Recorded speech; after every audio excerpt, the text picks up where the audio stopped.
I want my dad to get a will and tried once bringing him. And the lawyer told us, no, you are beneficiaries, so you don't need the will. Left a bad feeling. So I can certainly understand how this would leave a bad feeling, especially if the whole purpose of your visits to this attorney's office was to get a will in place for your father, a last will and testament. It is important, however, to fully understand the purpose of a last will and testament to understand where this attorney most likely was coming from. So unlike a living trust where you can transfer assets into it so it avoids the probate process, a will is a vehicle to take you directly to probate, which means if you have a will in place and nothing else, you just own a bunch of assets yourself, bank account, home, investment account, money market, CDs, if you just own these assets in your name only and you give them to people called your beneficiaries under your will, then the people who you give these assets to under your will should eventually get the assets, assuming they're not all subject to creditor claims, after a probate is done, because the purpose of a will is to take your assets through probate. Alternatively,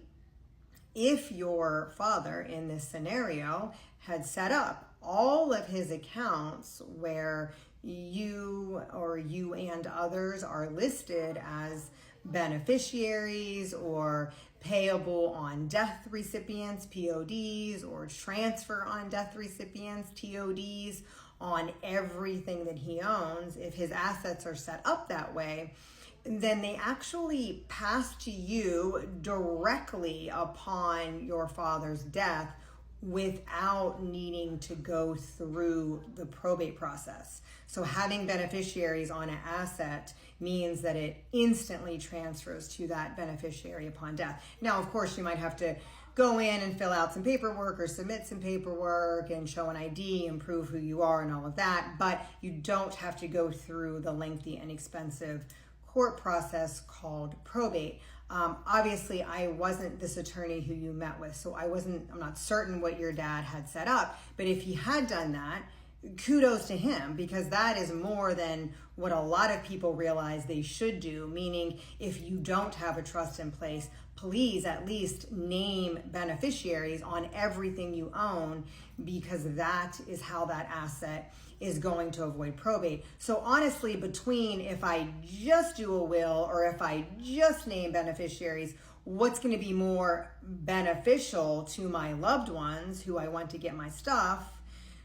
Actually, the attorney wasn't wrong in this scenario, because doing the beneficiary designations is more beneficial oftentimes, because it means that asset can go directly to those beneficiaries without needing to go through probate first and potentially be eaten up by creditor claims depending on the scenario. Now, that being said, there are other reasons that a will may be important in the individual scenario. One, a will often state whether you want to be cremated or buried, if you want a celebration of life, what you want to have happen to your remains. And if this is something that's unknown without a will, well, it could be nice to have that written somewhere so your family has some guidance. Also, another nice thing about a will is if you have specific personal items, tangible property, things like jewelry or art or family heirlooms, really anything, a car, something specific that you want to go to a specific person. You want to make sure this person gets this tangible piece of property, this personal item, this watch that you've owned and has been in your family for 10 years, a compass. This is typically done through a document that's called a separate writing that goes along with your will and can actually be changed by you as many times as you want during your lifetime. So a will can also be very important for this, because you can sort out who gets your tangible property, personal items, so there's not fighting over that. So there are other reasons that a will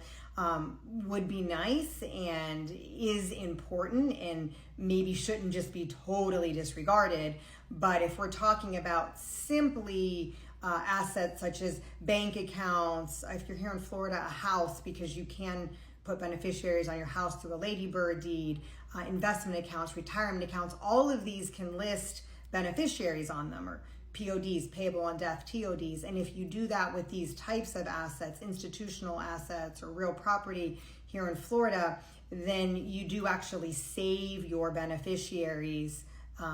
the time and expense involved in going through probate. So that's why, a will by itself might not be so helpful. If you do have the beneficiaries in place, there's other reasons for looking or considering a will, but it's good to consider the whole picture to know exactly what's right for your scenario.